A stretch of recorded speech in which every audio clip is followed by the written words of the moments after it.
Hello, everybody, and welcome back to Shenanigans, our non-rotating cast show. Maybe. I don't know. Maybe if Rob dies and I can't take any more of his crap, we'll rotate him out.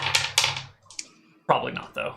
Neal, you've been taking my crap for how long now? Don't undersell yourself. A long time. And no, not It's just shy of 10 years. 9 years? Yeah, nine-ish years. So that, well, you came to my 42nd birthday, or at least you were invited. I can't remember if you came. I believe I attended, yes. Yeah, so probably 10 years now. Yeah. Kind of hard to imagine that it really has been that long, hasn't it? Yeah, it was 2009 when we first met and started playing, I think. Right? Somewhere around 2009. I'm glad it was so memorable for you that you wrote it and dated it in your diary. Well, I remember because we would play D&D at my place that I had with Ryan sometimes, and I only had that apartment or that house for like 2009 through 2010. I only lived there for like 9 months while we were playing D&D there. So it's got to be in that realm, 2009 to 2010. Wow, 10 years. So, like, little George is all grown up. Yeah. Yeah. I haven't seen much of her lately, but I guess since no one else know who Georgia is, we can reminisce and That's the catch up. episode talking about her. Just talking about people that no one here knows for a while. Yeah. I saw Justin talked to Justin online the other day. Oh, awesome. Yeah, Yeah. I had pizza with him down here Oh, wonderful. like a month ago. Isn't he up in Sacramento these days? Yeah, he was heading down to LA. Oh, okay. Cool. Nice. So, Cavalier guest. So we're not talking about people you don't know. We're log rolling for other streamers and showing off our own streamer cred. Yeah. That we know amazing, huge names like Cavalier guest. In the world of Heroes of the Storm, he does actually quite a bit of stuff there. If you're a HOTS fan, you might actually know him. Yeah, he said he was a coach. Yeah. Well, let's come back to murdering people. Yes. To things that other people can relate to. So it's not just Neal and Rob have fun while other people watch. Let's let everyone in. That was the proposal given to me. That's a very different show that you can catch on our stream at a different time. It is a pay to play or view only. You told me it was going to be just us having fun. I think you called it the Neal and Bob show. Assassins. Yeah. Yeah, assassins, murders, killing. Yes. So, the gentleman you were talking to, let's get our tavern music back up, our tavern soundtrack back up. You had asked, before we got all distracted, what did you ask him again? I wanted to get any dirt I could about the captain of the guard and the harbor master. Right. And I want to ultimately get a from the thief that I just set up there, or the whoever he is that I just set up there, trying to. I eventually want to get a map of the dungeon. Sure. So you learn that Grace, the harbor captain, is not too happy with Reginald Silver, the cleric that's come down here. They both kind of consider themselves the center of law and authority on the docks. Grace, the captain of the dock guard, has been doing her job for a while now. She's in her early 30s, but inherited this job from the person before her, and she was a dock guard before that. And so she's been here a long time. And she kind of feels like she's been the authority on law and order. And this cleric, this noble cleric, shows up, and since he's a noble and a cleric with, divine powers from the goddess Air, she can't really tell him to fuck off. But she doesn't really like it because he's coming down and be like, well, I'm going to clean up the docks now, and it's all, I'll take care of this. The dock harbor guards have been, failing on their job, so it's time for a real authority to step on in.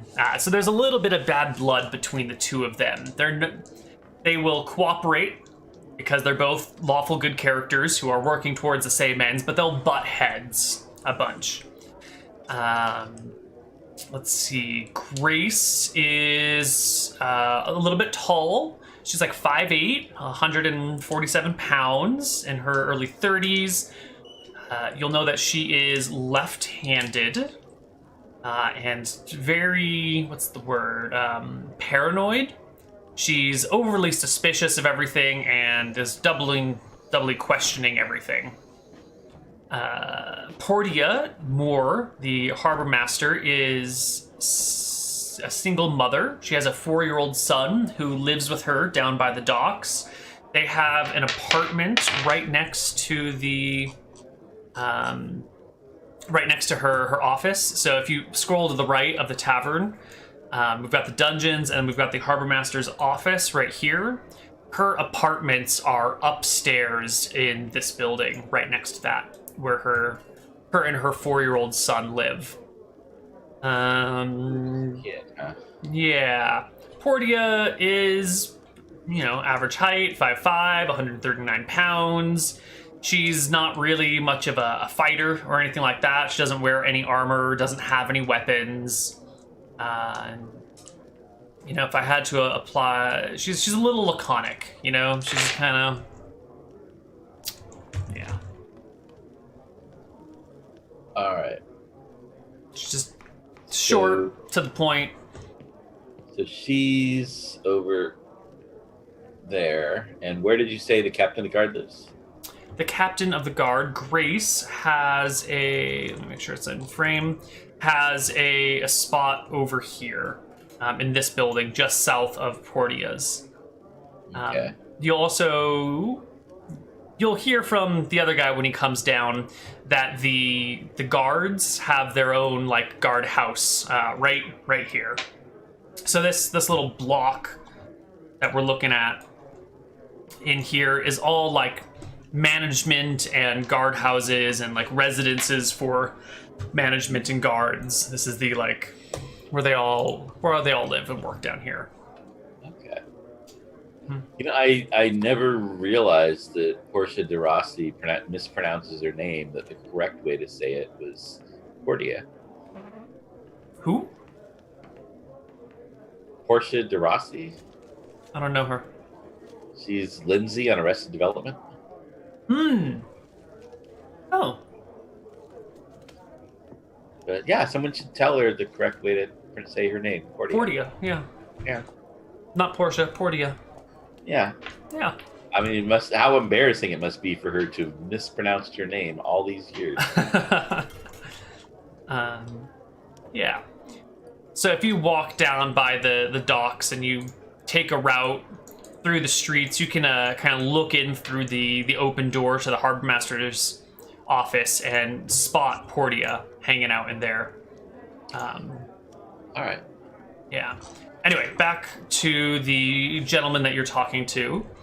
And I'm listening to his voice. I'm studying it, the cadences, the rhythms of how he talks. Mm-hmm. He's rambly. He's almost as rambly as I am, and he'll just kind of go on and then change course mid-conversation and present a topic that you think he's going to follow up on, and then just kind of bypass it, and never circle back around to the end of the story that you wanted to hear. So he'll just kind of drone and... Yeah, well, I listen for the sort of ups and downs of his rhythms, for the weight that he puts on different syllables and things like that. Mm-hmm. Yeah. He goes on, and you're asking for any sort of bad blood around here. And he's like, well, the former captain of the guard was a different sort of feller. He wasn't nearly as good at his job as Grace feller is. You know, the former guy, he knew how to business worked. He'd turn a blind eye to a sailor making a mess of things, because then the sailor would turn a blind eye when he made a mess of things. And we scratched his back, he scratched our back. Not this Grace feller. She's all high and mighty, holier than thou. The dock can't smell like a dock because, you know, High Castle's all high and mighty and trying to vie for most powerful city in the world, and, you know, so she's gotta, you know, stick up her butt for certain. Portia doesn't give a shit about anything. I mean, of course she does. She's a noble. She cares about all the wrong things, but she just does her job, keeps her head down. Is kind of lower family member there. Don't know why she's, you know, the real weird thing is why noble lady like that has a son and no husband, right? I don't know. Their dock is full of rumors about it. Some say he died. Some say he left her. Some say she left him. Some say she died, but that doesn't make any sense if she's still here and he is not. So where the father of her child is, no one knows. But we like to ask questions. All sorts of questions. It always is the last thing you expected. Maybe she did die. Maybe the father's a necromancer. Mm-hmm. Or maybe the father killed himself, and they switched bodies, and maybe she is really him pretending to be her to get away with the murder of her, which is really him. You know, it could be anything. Could be anything. I don't know. You know, I'm a bard. I've been in a lot of performances, and I got to tell you that whenever someone pulls in a body swapping plot, those are just the most ill-advised, weakest episodes of any series of stories. What? When people, I mean, what kind of an amateur pulls in a body swapping story and builds a character based on that? I think what are you talking about? There's entire monsters whose sole purpose is to body swap. You ever heard of a doppelganger? I once fought a doppelganger, looked just like me. That's how I lost these fingers on my left hand, you see. It was over there. We were in a tavern, just him and I, quiet, late at night. I saw him across the room. Every time I stepped towards him, he stepped towards me.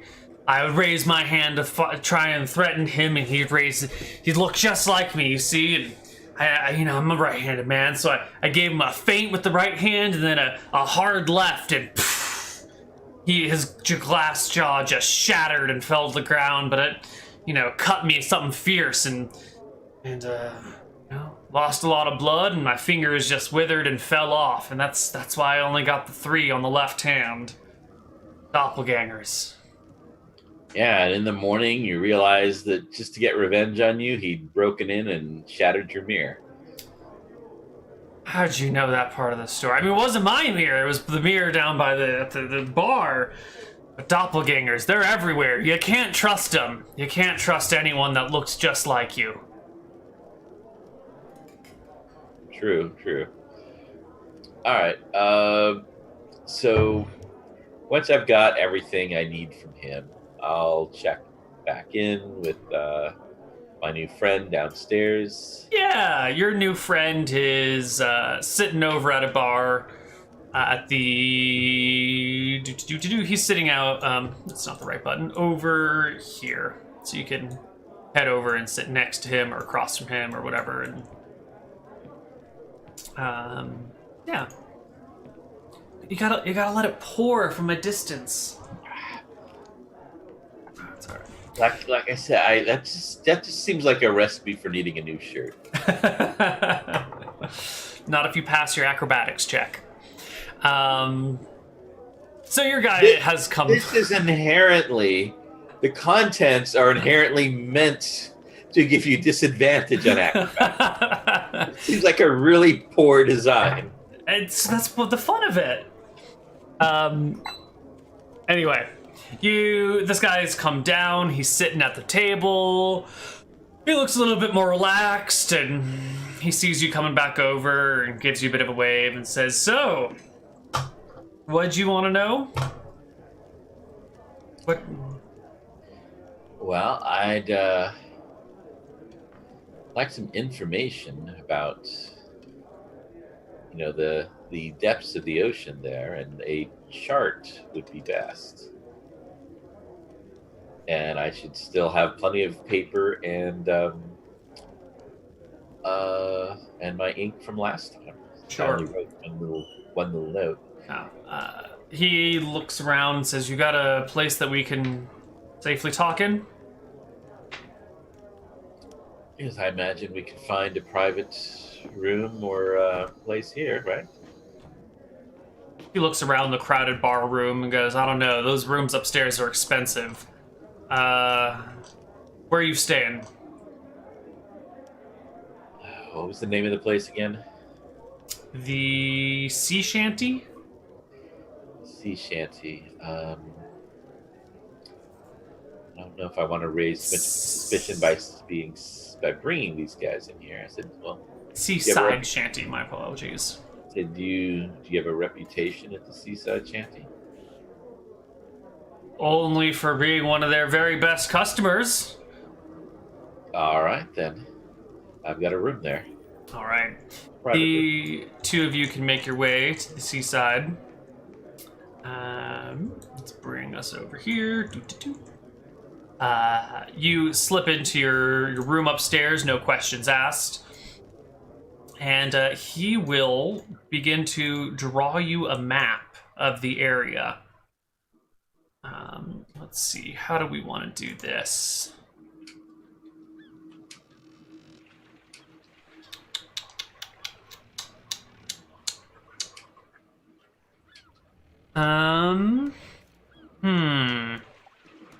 Let me make an intelligence check for him, see how well he knows the area. Surprisingly well. He tells you he's been in the drunk tanks more than once, and he's known a few people who have spent some more time on the inside. And he can draw you map. Let me open up a new map. And, ooh, this is gonna be awkward. Oh. Let's bring you over to this map. And I'll make a rough hand drawing that he makes for you.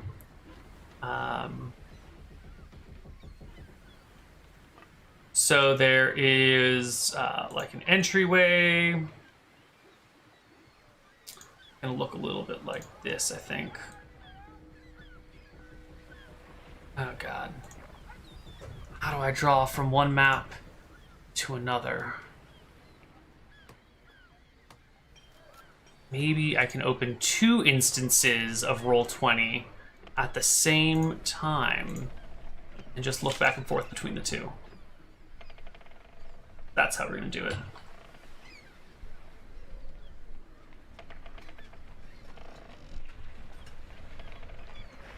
Okay. So he draws you. Comes a little like this, and over here, and back, and up, and over, up, and over, and down. Da, da, da, da.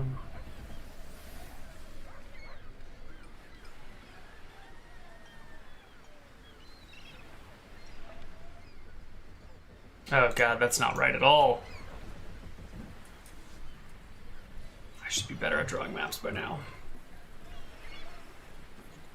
Up, over, up, over, up, over like this. So he'll do this and then tell you that there are two sets of drunk tanks. Right, whoops. Here, this would be the front entrance.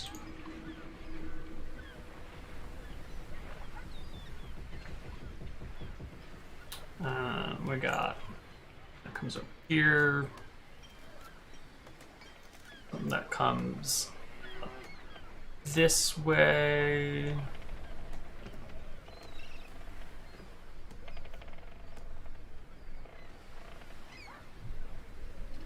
Are there any happy trees? I don't see any happy trees here. Yeah.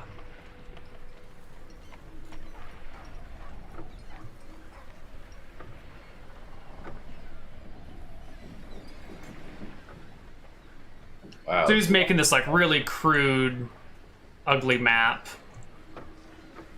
And I will try and make sense of it for you as soon as I'm done doodling it. Trying to keep it not too specific. God, but my drawing is terrible. I don't think we're gonna have a problem with it not being too specific.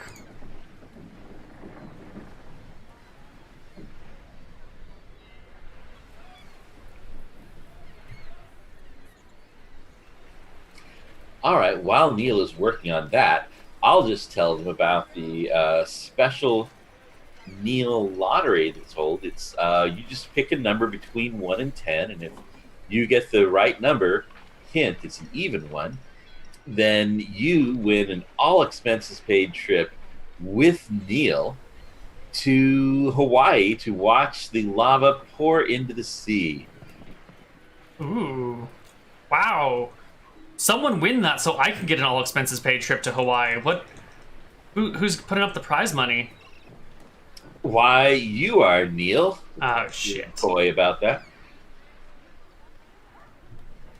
Then you get to live with Neal for the next 6 months. That's right. There's skiing and a mountain, presumably, that your city is on top of. And I imagine there's mooses? There are some moose in Rocky Mountain National Park. We just saw some recently. All right, so his map is doodled. Let's see. Let's get the chat to zoom out properly on it. So he makes this sort of crude map and tells you that this area right here that I'm about to mark in green is the front door. And then the areas I'm marking in pink are the drunk tanks. The area in red, whoops, that's not red, that's still pinkish purple. This area over here is the long-term dungeon storage. That's where they go, that's where they put you if you're gonna be there for a long time. These areas in purple, different purple, are where they go for their interrogations. That's where they put you if they're gonna need you immediately. That's their interrogation chambers. And the holding cells for people who are gonna be interrogated pretty soon are these guys over here. And to a lesser extent, the ones over here. I ain't never been on this side, but I heard about them before. Should be some other stuff over there too. Some guard stores or something, I don't know. Stockades are in the yellow zone. Except yellow doesn't show up well, so let's do the orange zone, or oh god, everything else is orange. The blue zone is where the stockades are. He kind of looks at his map and sits back proudly like, yeah, that's about right. Yeah. Okay. Say, with this priest, Reginald, are the drunk tanks as full as they used to be, or are they getting thinned out? Priests don't make a difference. You can't stop drunken behavior. How full are they usually? They've got two of them. Depends on the night and how many ships are in. I'd say occasionally they're empty.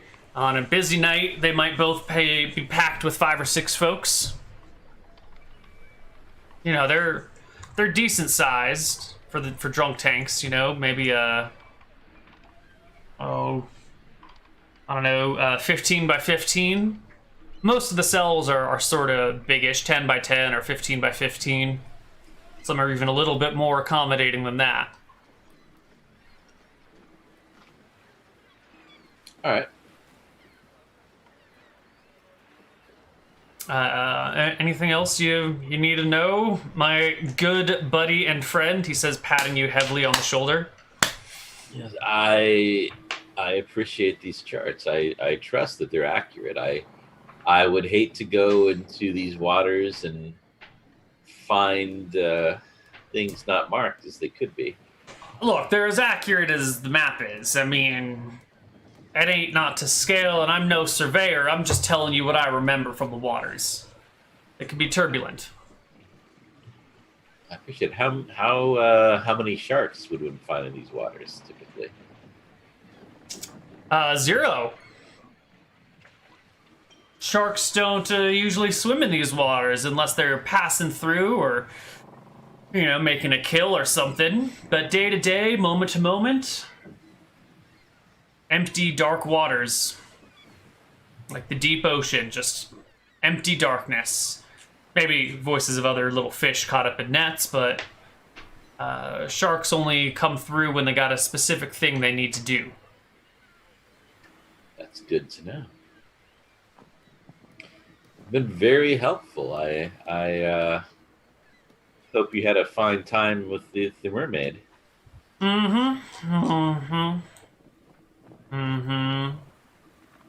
Yes, well, I'll definitely keep you in mind should I need any other charts or any other guidance in the waters hereabouts.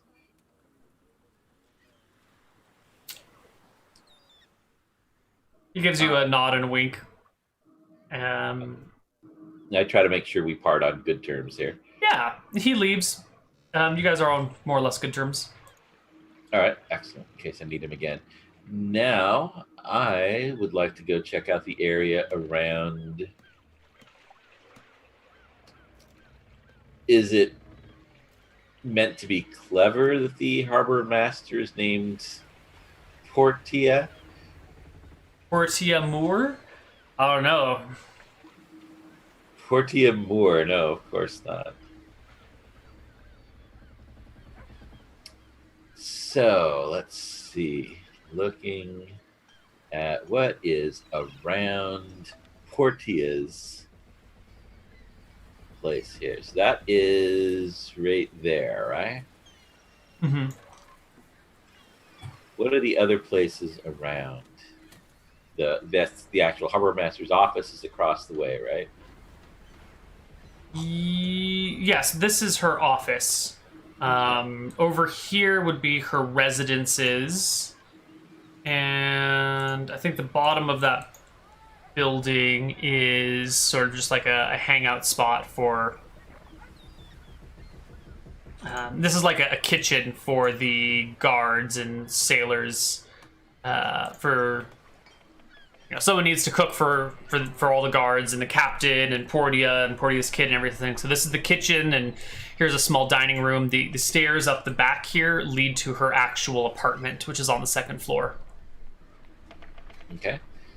What about the other buildings close by? I want to be able to check out her place, how best to get into it. Sure. Let's see. That building that you just pinged is... I think that is a housing unit for dock workers. But let's double check because I don't remember off the top of my head. Dock worker house and inn.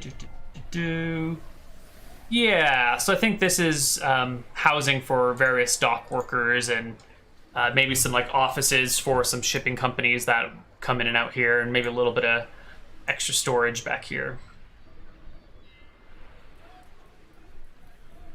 All right.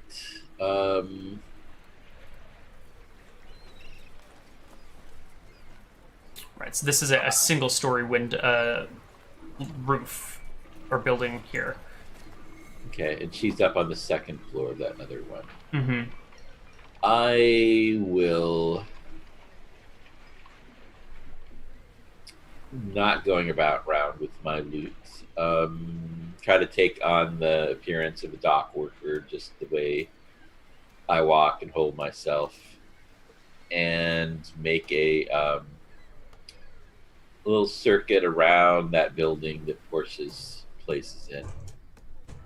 And I'm just walking around fairly casually, but I'm trying to see what kind of entrances there are to her place. Sure. Windows beyond that door, although it seems like that door into her place would actually be covered. The stairs would be covered, and it would be fairly concealed to try to pick her lock.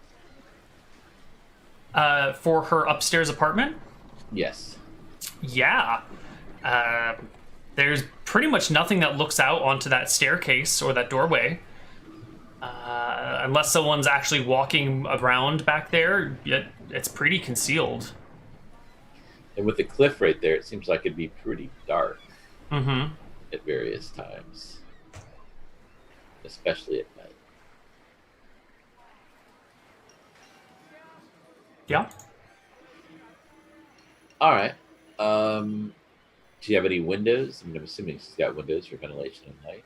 Yeah, let's see.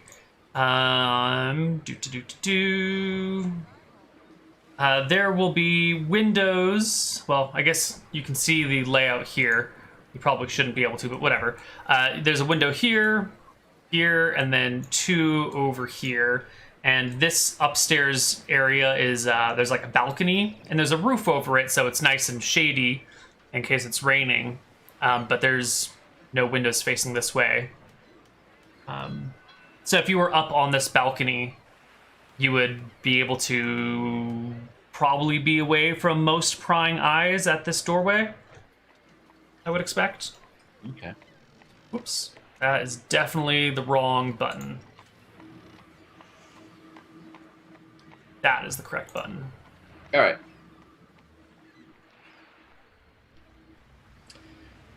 I will go down to the docks, and I'm gonna look.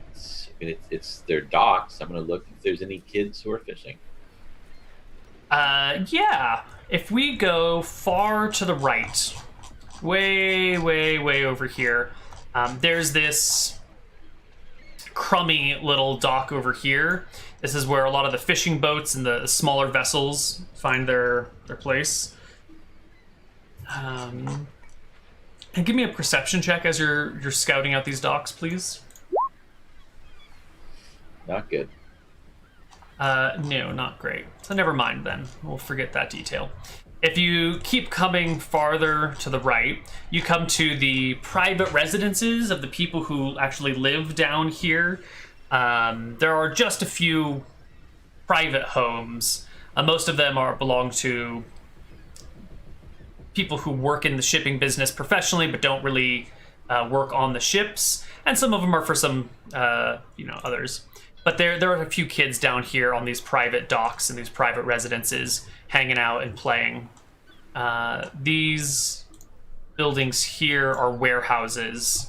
These ones are homes. Okay. So. Well, I'm just looking for if there's any poor kids that happen to be fishing. Yeah, there's a couple of kids hanging out, playing on the dock. All right.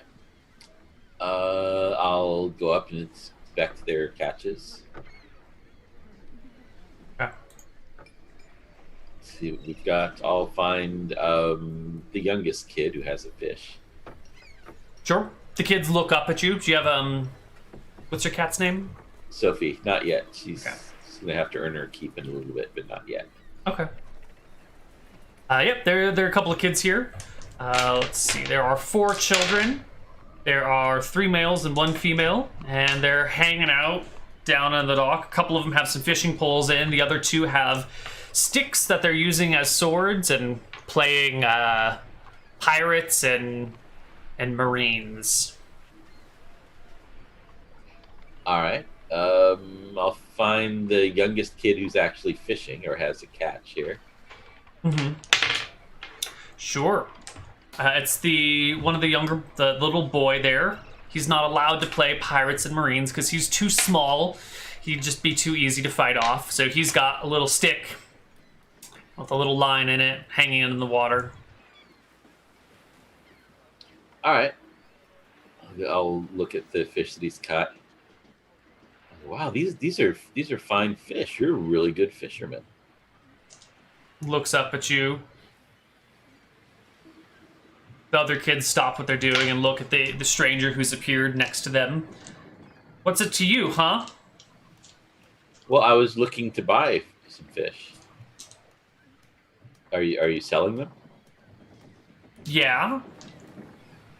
Okay, I'll look at the smallest one and say how much is that one? Copper. I say, you sure that looks like a really tasty 2 copper. That's what I thought. What kind of fish is that? One of the older kids comes over and says, "It's a white trout."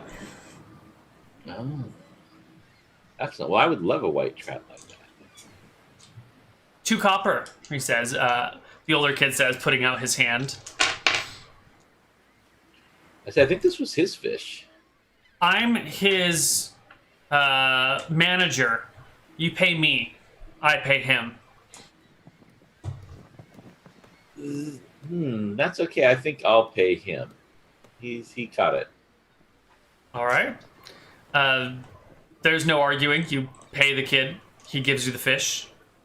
The older kids give him a little bit of dirty look, but what are they going to do? All right. So I buy the fish from the kid. Now I look at which kids were playing pirates and which are Marines. Yeah. The young girl and one of the boys that are the Marines. The oldest boy is the pirate. All right. So when they're playing, I watch the pirates a little bit, and I'll say, actually, if you know what, I've seen pirates sword fight before, and the way you're holding that, and the way you're blocking. Let me show you, and I'll use the fish as a sword, and kind of wave it around and show them, a fancy disarming move. Mm-hmm. So, yeah, then you can knock the sword right out of the Marine's hand. Ooh, and they practice the maneuver back and forth.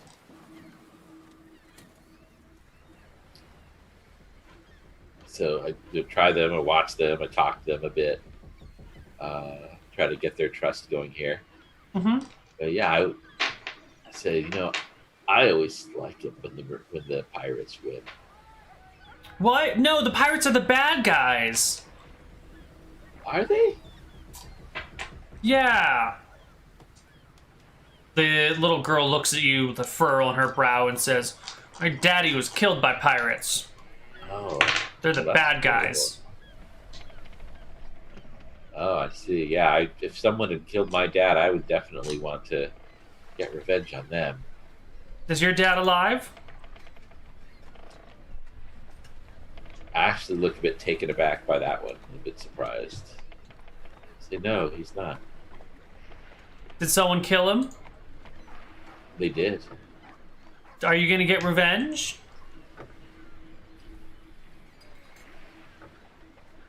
I kind of put my fingers to the little pouch that I have under my shirt and move it around a little bit.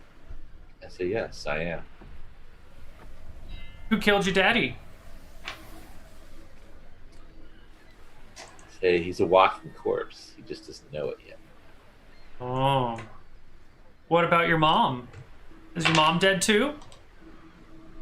She was killed too. By the same person? Yeah, I wasn't much older than you. Oh, the kids have all stopped their sword fighting and are kind of just watching intense, listening. Who did it? What's their name? Do you know where they are? I'll find him. So, just a matter of being patient. But I trust the gods will bring us together. Why'd they kill your parents? Because my parents wouldn't be slaves. Oh.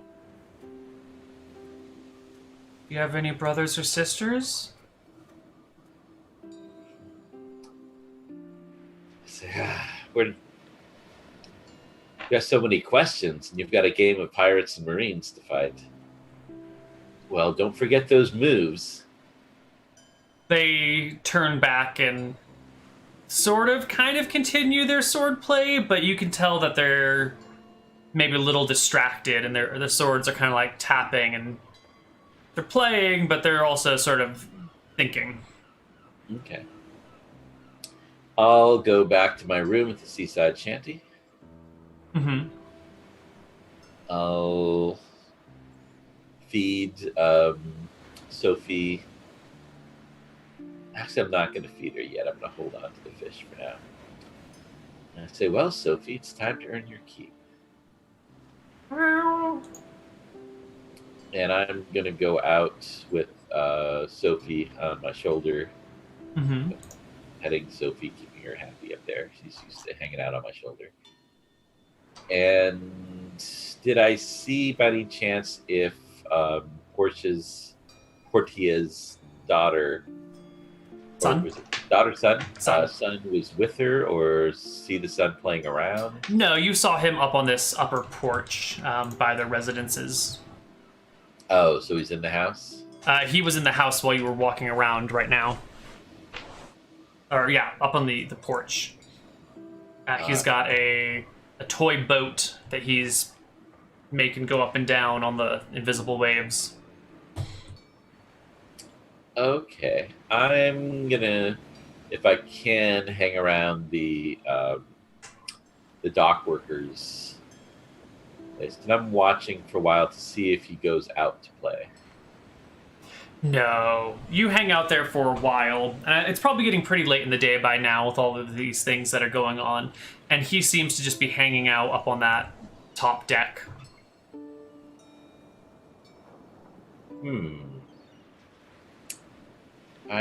I say, well, Sophie, it's showtime. And I'll set Sophie down where so the child is up on the balcony. Mm-hmm. I'll set Sophie down on the grass back there, and I'll walk on. So you'll set Sophie down on the grass back here? I want Sophie where the boy can see Sophie. Okay. So off on the right side, sure. You put the cat down, and after a while, the kid takes note of the cat as he sails around the balcony all the way around, and he comes to that side, and then looks over the edge and goes, "Kitty!" All right, so I'm, staying off around the side, maybe like over here. I'm waiting to see if the kid comes out to go look for Sophie. He's standing on the top, kind of reaching down for the cat, trying to reach for it, which of course is impossibly out of range. And then he comes over to the other side, like over to here, and looks off the balcony and kind of looks around for a moment, and then like goes and begins to head down the staircase. Now, while he's doing this, where are you hanging out? I was just hanging back here. Okay, so if he's gonna, maybe I'm a dock worker who's just standing around. Right, so if he comes down the staircase, he'll have to like walk right past you to get to the cat. Uh-huh. Yep. So that's what he does. He kind of looks at you as he comes down the stairs with like wide eyes, and like carefully walks past you, and then turns the corner quickly and goes to chase after the cat. How is Sophie with strangers and children? I'm imagining that any cat is not particularly eager to be picked up by a 4-year-old. Yeah. So I'm hoping Sophie's going to take off, although you could, I suppose, roll for that. Yeah. So the kid goes to catch the cat. I'll give the kid a animal handling check, which is a 7. What is animal handling based off of? Is that charisma or wisdom? I think that's wisdom. Wisdom. Child's wisdom's not that great, but I think children are innately proficient with animal handling, which gets lost as you age. So let's call it like an 8 or a 9. And yeah, Sophie's not having any of it. So he goes to pick her up, and she just like walks away. And he goes to pick her up, and she walks away, and then she just keeps walking, and he starts chasing after her a little bit. And God knows how long the kid will be gone, distracted by the cat. All right. So I'm going to try to stealthily move around. Does the harbor master's office have a view of the door to the harbor master's home? Let's see. We can see these 2 windows from the office. One of them looks right onto the stairs. The other looks into the downstairs dining room sort of area. But neither of them can really see up very well. That upper balcony will very easily hide everything. All right. In that case, then, I am going to stealthily move my way up to the door of the home. Give me a stealth check. Versus Portia's passive perception. I believe that is a pass. You slip upstairs easily. The kid is gone. All right. I'm going to examine the door from probably left open, or certainly at least not locked. Right. So I'm examining the door and the lock as best I can. The door is open. You know, the kid's coming in and out. Yeah, but I'm basically, my hope is to examine it and even try to sort of practice pick it so that I can have advantage on it later when it counts. Sure. Give me a lock-picking check right now. And if you do well, we'll give you advantage the second time through. All right. So basically, is that just dex and proficiency with thieves' tools? Yes. Okay. So proficiency is 2 and dex is 3. So just a d20 plus 5 then? Yes.